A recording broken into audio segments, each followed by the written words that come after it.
ভূত কি সত্যি আছে? এই প্রশ্নের উত্তর নির্ভর করে আপনি বিষয়টি কিভাবে দেখেন তার উপর। বিজ্ঞান ভূতের অস্তিত্বকে সমর্থন করে না। ভূতের ধারণা আসলে অনেক সময় মানব মস্তিষ্কের বিভ্রম, মানসিক চাপ, আলোছায়ার খেলা বা পরিবেশগত কারণ থেকে সৃষ্টি হতে পারে।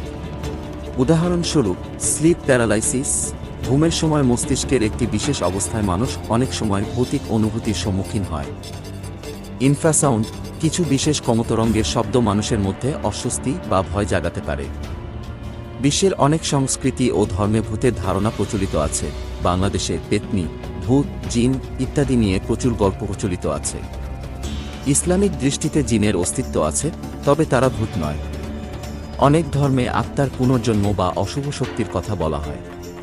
ব্যক্তিগত অভিজ্ঞতা থেকে মানুষ ভূতের অস্তিত্বে বিশ্বাস করেন। ভূতের অস্তিত্ব এখনও বৈজ্ঞানিকভাবে প্রমাণিত নয়, তবে মানুষের কল্পনা, অভিজ্ঞতা এবং বিশ্বাস একে বাস্তব বলে মনে করতে সাহায্য করে। আপনি যদি ভূত বা এ সম্পর্কিত কোনো অভিজ্ঞতার কথা শেয়ার করতে চান, তবে মানুষ তা শুনতে আগ্রহী হয়।